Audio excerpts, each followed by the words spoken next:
નમસ્કાર, આપ જોઈ રહ્યા છો સ્પાર્ક ટુડે ન્યૂઝ. નડિયાદના વ્યસ્ત સ્ટેશન રોડ પર આવેલા સરદાર ભવન ખાતે નડિયાદ મહાનગરપાલિકાએ મેગા ડિમોલેશન કર્યું. 12 જેટલા જેસીબી અને ચુસ્ત પોલીસ બંદોબસ્ત સાથે પાલિકાએ સરદાર ભવનની 46 ભાડુઆતી દુકાનો તોડી પાડવાની કાર્યવાહી શરૂ કરી છે, જેના કારણે સમગ્ર વિસ્તારમાં ભારે ચકચાર મચી ગઈ છે. ડિમોલેશન પહેલા દુકાનદારો દ્વારા સ્વૈચ્છિક રીતે દુકાનો ખાલી કરવામાં આવી હતી. દુકાનદારોનું કહેવું છે કે અમે પાલિકાની સૂચના પ્રમાણે સમયસર દુકાનો ખાલી કરી દીધી છે, પરંતુ વર્ષોથી રોજગાર પર આધારિત આ દુકાનો તૂટી જતા અમારા પરિવારના જીવન પર તેની ગંભીર અસર પડશે.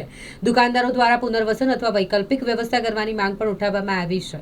બીજી તરફ નડિયાદ મહાનગરપાલિકાના મ્યુનિસિપલ કમિશનર દ્વારા જણાવવામાં આવ્યું કે સરદાર ભુવનની દુકાનો લાંબા સમયથી જર્જરિત અને જોખમી સ્થિતિમાં હતી. શહેરના વિકાસ અને જાહેર સુરક્ષાને ધ્યાનમાં રાખી નિયમ મુજબ ડેમોલેશન કરવામાં આવ્યું છે. તમામ પ્રક્રિયા કાયદા અનુસાર અને પૂર્વ સૂચના આપીને જ કરવામાં આવી છે. એમને હાઈકોર્ટ ને કોર્ટ ઓફ કન્ડમ્પ્ટ કરીને તોડી છે. કોર્ટમાં હિયરિંગ ચાલુ છે, અત્યારે કદાચ કોર્ટમાં હિયરિંગ ચાલુ જ હશે, પણ એમની ઈચ્છા હતી તોડવાની વહેલી, એટલે એમણે તોડી. એમાં આપણે કશું ના કરી. અમે તો કહ્યું જો તોડવું તો તોડો, પણ કોર્ટે કહ્યું એ મુજબ તોડો. કઈ જગ્યાએ આવેલી છે, કેમ તોડી રહ્યા? આ સરદાર ભવનની લગભગ 60-65 વર્ષ જૂની દુકાનો છે.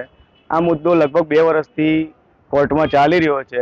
એમને કાંસનો મુદ્દો લાયા, જર્જરિતનો મુદ્દો લાયા, બધા ઘણા મુદ્દાઓ લાવીને એમને ડિમોલેશન કરવું હતું. તો આજે એમને તક મળી તો તક ઝડપી લીધી. એ કોર્ટથી ઉપર છે એ લોકો. એવું નહીં, એમને તક કેમ મળી? એટલે આ તમારી માલિકીની જગ્યા છે એવું? ના, આ નગરપાલિકાએ જે તે ટાઈમે 60 વર્ષ પહેલા કાંસ ઉપર નગરપાલિકાએ જ અમને બાંધીને આપી હતી. તો એ વખતના નગરપાલિકાના મેમ્બરોને ખબર નહીં કાંસ પર દુકાન ના બંધાય. 60 વર્ષ પહેલા જગ્યાની બહુ છૂટ હતી, તો એ લોકોએ 60 વર્ષ પહેલા કાંસ પર બાંધી, એનો અમે ભોગ બન્યા છે અત્યારે. એ ટાઈમ એટલી વસ્તી નહીં હોય.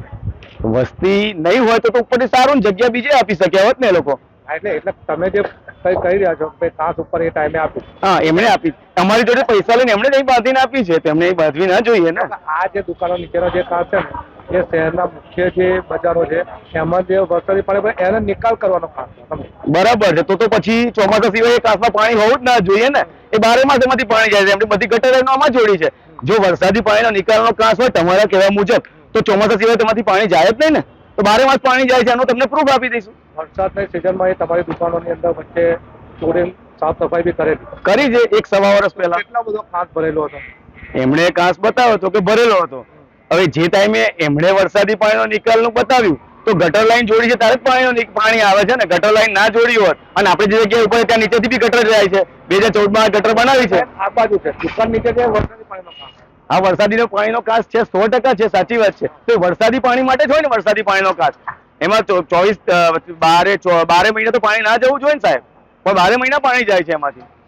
તો એ ટાઈમે એમણે બનાવી હશે તો ટાઉન પ્લાનિંગ વાળા કેવી રીતે બનાવી? એ એક સવાલ છે ને. તમારી માંગ શું? અમારી માંગ એ છે કે એમને તોડવું હતું તો તોડ્યું, પણ કોર્ટની રાહે તોડવું હતું ને. કોર્ટનાથી ઉપર જઈને તોડવાનો શું મિનિંગ? અમે એવું પૂછી રહ્યા છે.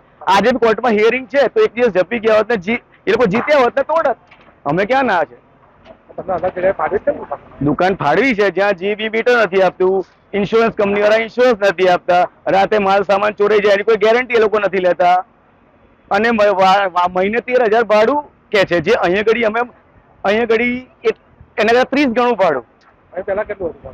અહીં વાર્ષિક 6,000 ભાડું લેતા હતા. હવે ત્યાં આગળ માસિક 13,000, એટલે વાર્ષિક 1,56,000 ભાડું લેવાનું છે પતરાના શેડમાં. સ્લેબ વાળી દુકાનમાં વાર્ષિક 6,000, ત્યાં પતરાના શેડમાં વાર્ષિક 1,57,000 રૂપિયા. શૈલેષ શાહ મારું નામ છે. અમારી અહીંયા દુકાન હતી આ સરદાર પટેલ ભુવન કોમ્પ્લેક્સમાં. આ જે તોડફોડ આજે થઈ રહી છે એની સામે બી અમે કોર્ટમાં ગયેલા હતા, અને આજે આવડે અમારું 11-11:15 વાગ્યાનું હિયરિંગ હતું. પણ અમે એમને રિક્વેસ્ટ બી કરી હતી કે હિયરિંગ થઈ જાય પછી જઈને આ તોડો, પણ એમણે આજે સવારે 8 વાગ્યાથી જ ઓલમોસ્ટ 10 થી 12 જેસીબી લઈ અને તોડવાનું ચાલુ કરી દીધું છે. આ તોડવાનું કારણ શું છે? કેમ તોડે? એ લોકોએ એવું કહ્યું હતું અને કોર્ટમાં બી એવું કહેવામાં આવ્યું હતું કે આ બિલ્ડિંગ આખી જર્જરિત છે, જેથી કરીને આ તોડી રહ્યા છે.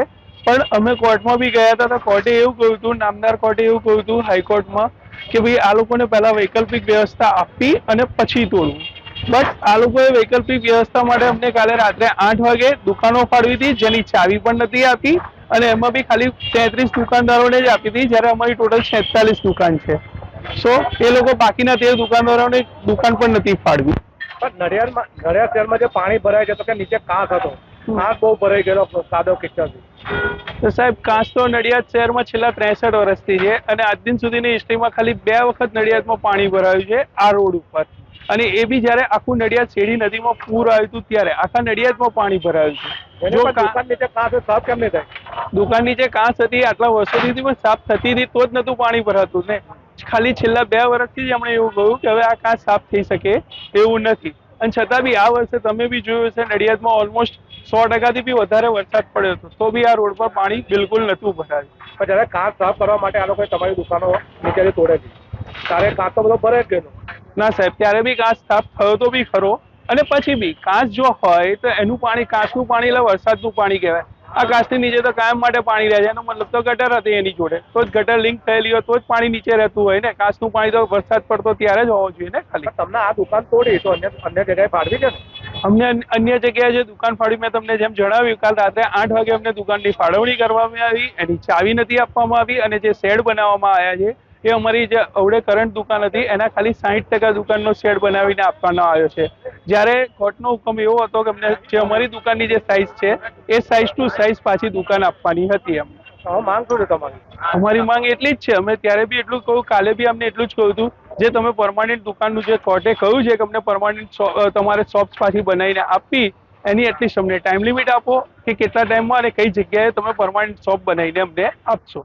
નડિયાદમાં આપ સૌ જાણો છો તેમ સરદાર ભુવન નામથી આ જે જગ્યા છે એ આખું બિલ્ડિંગ જર્જરિત હતું, સમય પણ થઈ ગયો હતો અને બેઝ વગરનું આ બાંધકામ લાંબા સમયથી ઊભું હતું. નામદાર હાઈકોર્ટમાં પણ રીટ પિટિશન થઈ હતી અને એના સંદર્ભે નામદાર હાઈકોર્ટે દુકાનદારોને વૈકલ્પિક વ્યવસ્થા આપીને સત્વરે દૂર કરવા જણાવ્યા હતું. અમે આ દુકાનદારોને વૈકલ્પિક વ્યવસ્થા પણ આપી દીધી છે, અને આ જર્જરિત માળખું બજારમાં કોઈ પણ જાનહાની ન થાય અને નાગરિકોની સલામતી જળવાઈ રહે એ હેતુથી જલ્દીથી જલ્દી દૂર કરવું જરૂરી હતું. એના માટે થઈને આજની આ કામગીરી ચાલે છે, જેમાં 10 JCB લગાવીને લોકોને કોઈ જાજી મુશ્કેલી ના પડે અને સત્વરે આપણો ટ્રાફિક ચાલુ થઈ જાય એટલા માટે વહેલી સવારથી આ ડિમોલિશન કરીને આ જર્જરિત માળખું દૂર કરવામાં આવે. કેટલો બંદોબસ્ત કર્યો? પોલીસનો અને કર્મચારીઓ કેટલા લાગ્યા? પોલીસ અને અમારા કર્મચારીઓથી બધા મળીને લગભગ 100 જેટલા કર્મચારીઓ આજે આમાં બંદોબસ્તમાં જોડાયા છે.